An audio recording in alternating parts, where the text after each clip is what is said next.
आजम खान साहब की नाराज़गी को लेके जितना मीडिया में चर्चा रहा, वो प्रैक्टिकल तो कहीं दिख नहीं रहा। शिवपाल यादव वो साथ हैं या नहीं? और राष्ट्रीय जी ने तो कहा हमारे कि भाई भारतीय जनता पार्टी हमारे चाचा को लेकर इतनी क्यों उत्साहित है। जब हम पे आरोप लगाते हो तो उन्हीं को लेकर लगाते हो, और वो चाचा में तुमको खूबियां नजर। अखिलेश यादव विधानसभा में बड़े एग्रेसिव हैं। एक वीडियो बड़ा वायरल हुआ जिसमें वो उप मुख्यमंत्री केशव प्रसाद मौर्य के साथ तुम तड़ाम करते हुए नजर आए। एक सत्तासीन दल के डिप्टी सीएम है, हो सकता है उनके दिल में कष्ट रहा हो चुनाव हारने का, एक छटपटाहट थी कि अखिलेश यादव जी ने अपनी रणनीति के तहत मुझे चुनाव हरा दिया। नमस्ते, बेधड़क खबर देख रहे हैं आप। मैं हूं आपके साथ शशांक और आप हमारा खास कार्यक्रम साक्षात्कार देख रहे हैं। साक्षात्कार में हम उन लोगों से बातचीत करते हैं जो किसी न किसी सामाजिक व्यवस्था से जुड़े हुए हैं। आज के साक्षात्कार के हमारे मेहमान हैं गोरखपुर समाजवादी पार्टी के जिला अध्यक्ष चौधरी यादव। इनसे हम बातचीत करेंगे और जानेंगे कि उत्तर प्रदेश की राजनीति और गोरखपुर की राजनीति में समाजवादी पार्टी किस तरह से अपनी भूमिका निभा रही है। विधानसभा के चुनाव में अपेक्षाकृत परिणाम नहीं रहे और उपचुनाव होने वाले हैं प्रदेश में। राज्यसभा के चुनावों की तैयारियां हैं। समाजवादी पार्टी ने तो अपने प्रत्याशी तय ही कर दिए हैं। स्वागत है अवधेश जी हमारे कार्यक्रम में आपका। धन्यवाद। सवाल पहला ये कि विधानसभा चुनाव बीत गया, बड़ा प्रयास रहा आप लोगों का सरकार में आने का, क्या कारण रहे कि विफल हो गए? और दूसरा ये कि अब आगामी कई सारे चुनाव हैं जिसमें नगर निगम है, उपचुनाव लोकसभा का है, फिर आम चुनाव है, क्या कहेंगे? देखिए, जो पीछे विधानसभा का चुनाव बीता है, समाजवादी पार्टी काफ़ी उम्मीद में थी और हम लोगों की जो मेहनत थी, हमारे कार्यकर्ता जो मेहनत कर रहे थे, ऐसा लग रहा था कि समाजवादी पार्टी के पक्ष में माहौल गोरखपुर में भी है। और वो इससे भी लग रहा था कि कई विधानसभाओं में मुझे दोगुने से ज़्यादा लाभ मिला है वोटों का। तो जब जहाँ हमको कुछ वोट मिले हो और दोगुना वोट मिल रहा हो तो मुमकिन है माहौल दिखेगा। माहौल तो दिख रहा था, लेकिन एक साइलेंट वोटर था जो किन्हीं किन्हीं कारणों से भारतीय जनता पार्टी उनको गुमराह करके, उनको गलत ख्वाब दिखा करके, उनको राशन का ख्वाब दिखा करके, अन्य चीज़ों का ख्वाब दिखा करके, वो जो साइलेंट वोटर था वो भारतीय जनता पार्टी के पक्ष में गया। और गोरखपुर ग्रामीण जैसी विधानसभा में तो हम लोग 1 लाख क्रॉस करने के बाद भी चुनाव हार गए। और जो बहुजन समाज पार्टी थी, जिसका वोट हम लोग उम्मीद करते थे कि बहुजन समाज पार्टी के पक्ष में जाएगा, वो वोट बिखर गया। हमारे तरफ भी आया, जो उसमें समझदार लोग थे, पढ़े लिखे लोग थे, और भारतीय जनता पार्टी की तरफ भी गया। और इस तरीके से जो परिणाम हुए, प्रभावित हुए।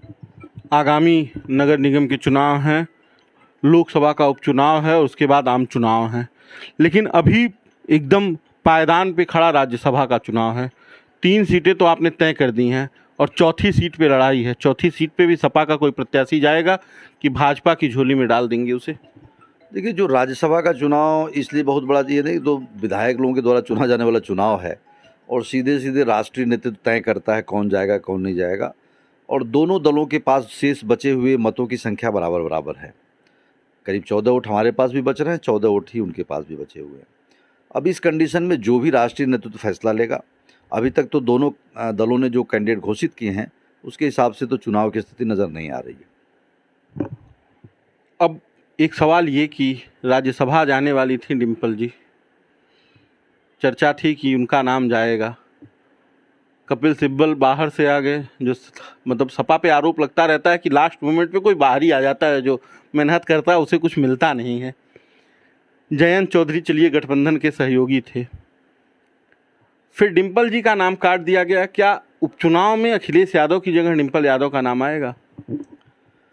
देखिए, पहली बात तो ये, जब तक हमारा पार्लियामेंट्री बोर्ड या हमारी समाजवादी पार्टी जो भी डिसाइडिंग कमेटी है, जब कोई नाम आउट ही नहीं किया तो डिम्पल जी का नाम था कि नहीं था, ये तो एक हवा में आजकल सोशल मीडिया का चर्चाओं पे था, एकदम चर्चाओं में। आजकल चर्चाओं की तो सर ये हालत है कि मैं अभी कल सोशल मीडिया देख रहा था तो तमाम लोग सोशल मीडिया पे ही सबको टिकट बांट रहे थे। तो ये तो सोशल मीडिया का ज़माना है, इसमें तो कुछ होने से पहले ही तमाम चर्चाएं, और हर व्यक्ति हम देखते हैं वो ज़रूर सलाह देता है, जो खुद वो करता तो नहीं है, अपना काम तो नहीं करता लेकिन सलाह बहुत देता है। हर व्यक्ति का काम हो गया, तो ऐसा कहीं नहीं है। और बाकी राष्ट्रीय नेतृत्व और आजमगढ़ के लोग जो फैसला करेंगे, राष्ट्रीय अध्यक्ष ने कह दिया है, वो आजमगढ़ का उम्मीदवार होगा। कौन होगा कौन नहीं होगा, ये राष्ट्रीय नेतृत्व का फैसला होगा।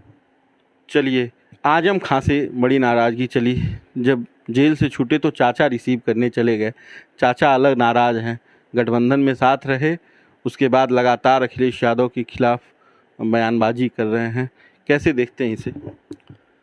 देखिए, आजम खान साहब की नाराज़गी को लेके जितना मीडिया में चर्चा रहा, वो प्रैक्टिकल तो कहीं दिख नहीं रहा है। आजम साहब ने अपने मुंह से तो कुछ भी नहीं बोला और लोगों ने इसको इतना तिल का ताड़ बना दिया कि जैसे लगा कि आजम खान साहब एकदम नाराज़ होकर बैठे हुए हैं। जहाँ तक रिसीव करने वाली बात है, तो वो तो हर आदमी स्वतंत्र है, कोई जाए वो जेल से छूटे। और जो स्थितियाँ उत्तर प्रदेश की राजनीति की हैं, मान लीजिए राष्ट्रीय अध्यक्ष जाते, कोई बात बनती बिगड़ती, बहुत कार्यकर्ता पहुंच जाते जेल के बाहर और तमाम। इसलिए इस सरकार में हम लोग लॉ एंड ऑर्डर भी ना खराब हो, कोई दिक्कत भी ना आए, बहुत कुछ सोचना पड़ता है। और आजम खान साहब न समाजवादी पार्टी से कभी नाराज़ थे, न होंगे, न कभी रहे हैं। देखिए, आजम खान साहब की जो लड़ाई है वो समाज के हर व्यक्ति के प्रति है। उनको बदनाम करके आजम साहब को आज हर आदमी जानता है कि जो आजम साहब के ऊपर मुकदमे हुए सब फर्जी हैं, हर व्यक्ति जानता है, ठीक है। लेकिन जो कानूनी प्रक्रिया है, जो कानून है, वो कानून के हिसाब से कट सकता है। तो जो आज सुप्रीम कोर्ट ने हमको न्याय दिया, आजम साहब को न्याय दिया। सुप्रीम कोर्ट ने जौहर विश्वविद्यालय को जब भी तार से गिरवाने वाली बात ज़मीन की थी, उस पर भी सुप्रीम कोर्ट ने रोक लगाई। तमाम सुप्रीम कोर्ट ने जब देखा कि ये तो मामला हद से ऊपर जा रहा है और एक व्यक्ति को मात्र इसलिए प्रताड़ित किया जा रहा है, किसी राजनीतिक दल से जुड़ा हुआ व्यक्ति है, तो सच्चाई पर सुप्रीम कोर्ट आया और उसने उनकी मदद किया। और कहीं आजम साहब नाराज़ नहीं, सिर्फ एक ऐसा प्रोपेगेंडा क्रिएट कर दिया गया कि लग रहा आजम साहब एकदम नाराज़ होकर बैठे हुए हैं। चलिए, आजम खां तो प्रसन्न हैं, लेकिन शिवपाल यादव वो साथ हैं या नहीं? देखिए, शिवपाल यादव जी समाजवादी पार्टी के सिंबल पर चुनाव जीते हैं और वो प्रगतिशील समाजवादी पार्टी चलाते हैं और आज समाजवादी पार्टी के ही खेमे में बैठे हैं। तो हम तो यही कहेंगे कि वो समाजवादी पार्टी के साथ हैं। कितने साथ? अब ये मसला उनका है और राष्ट्रीय अध्यक्ष जी ने तो कहा हमारे कि भाई भारतीय जनता पार्टी हमारे चाचा को लेकर इतनी क्यों उत्साहित है। जब हम पे आरोप लगाते हो तो उन्हीं को लेकर लगाते हो और वो चाचा में तुमको खूबियाँ नज़र आती हैं। आज तो नेता सदन या उत्तर प्रदेश के मुख्यमंत्री को उन्होंने कहा कि भाई इन्होंने भी चाचा कहा और उनको आज चाचा में बड़ी खूबियाँ और समाजवाद के वो सबसे बड़े लेखक नज़र आ रहे हैं। तो अच्छी बात है ना कि कम से कम हमारे लोगों को आज वो अच्छा कह रहे हैं। आखिर शिवपाल जी भी तो समाजवादी पार्टी के ही हैं और समाजवादी पार्टी समाजवादी विचारधारा को ही आगे बढ़ा रहे हैं। तो ये क्या मसला है, ये राष्ट्रीय अध्यक्ष जी के स्तर का मामला है। लेकिन आज शिवपाल जी समाजवादी पार्टी के सदस्य हैं, तो समाजवादी पार्टी के सदस्य हैं। चलिए, अब गोरखपुर पे आते हैं। मुख्यमंत्री का शहर है और 9 सीटें, जिसमें से एक पिछली बार आपके खाते में थी, क्षमा करिएगा, पिछली बार एक भी नहीं थी, बसपा के खाते में थी, जिन्हें आप लोग लेकर वापस चले आए सपा में, जो कभी सपा के साथी भी रहे हैं। इस बार वो भी सीट हार गए। बड़ा प्रयास रहा, क्या कमी रह गई? आप जिला अध्यक्ष के तौर पे कैसे देखते हैं? देखिए, मैं इसको पहले भी बताया, अभी भी मैं देख रहा हूँ। मैं एक एक विधानसभा का मैं अभी समीक्षा भी किया हूँ अपने स्तर से। बूथ वाइज मैंने समीक्षा किया, बूथ के जाति समीकरण तक की मैंने समीक्षा किया है। हमें कहीं ऐसा लगा कि जैसे भारतीय जनता पार्टी ने जो राशन गांव में बांटा,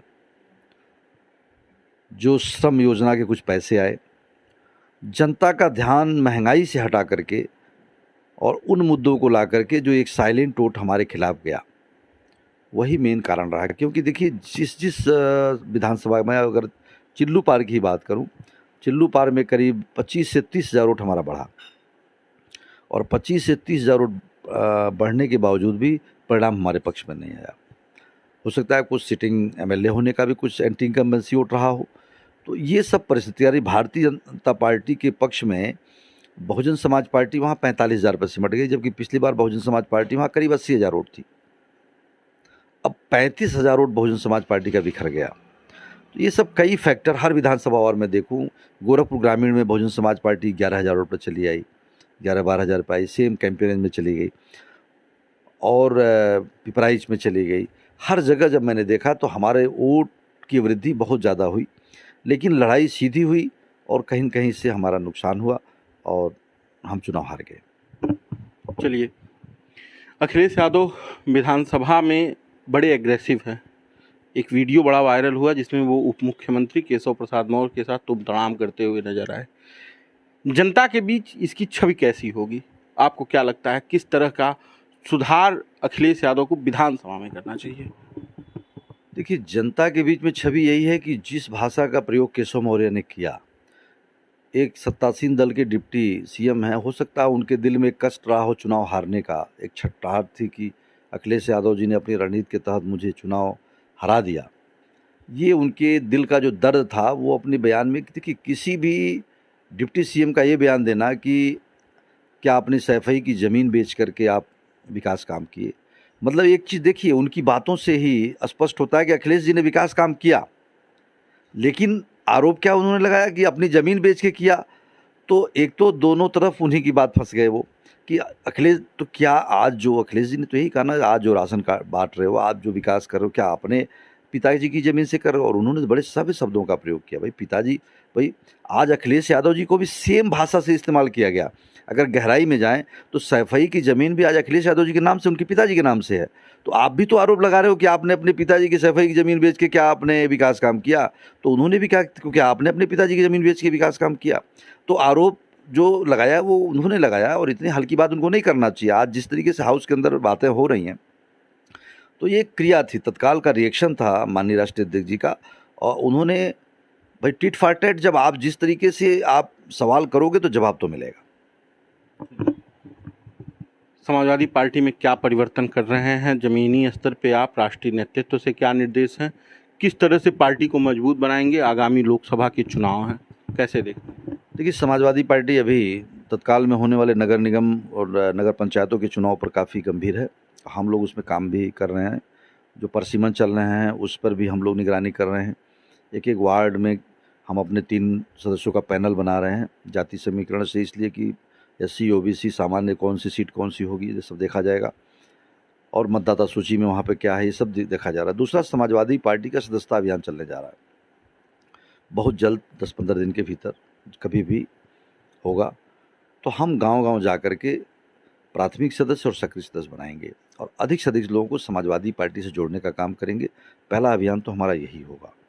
तो जब हम एक एक बूथ पर लोगों को, अगर 100-150 लोगों को हम जोड़ने में कामयाब हो जाते हैं ये सदस्य बना करके, तो एक हमारी बड़ी कामयाबी होगी। तो पूरा फोकस इस समय हमारा नगर पंचायत चुनाव और आगामी 10-15 दिन के भीतर जो समाजवादी सदस्यता अभियान चलने जा रहा है, इसी पर हम लोग का है। चलिए, हमसे बातचीत करने के लिए धन्यवाद। तो ये थे हमारे साथ समाजवादी पार्टी गोरखपुर के जिला अध्यक्ष अवधेश यादव जी, जिन्होंने कहा कि समाजवादी पार्टी आने वाले समय और आने वाले चुनाव को देखते हुए सदस्यता अभियान और तमाम कार्यक्रमों को लेकर जनता के बीच जा रही है। अब देखना ये है कि जनता समाजवादी पार्टी से कितना जुड़ती है। बाकी का बेधड़क खबर आप देखते रहिए। आपको यह वीडियो कैसा लगा हमें कमेंट बॉक्स में बताइएगा। धन्यवाद।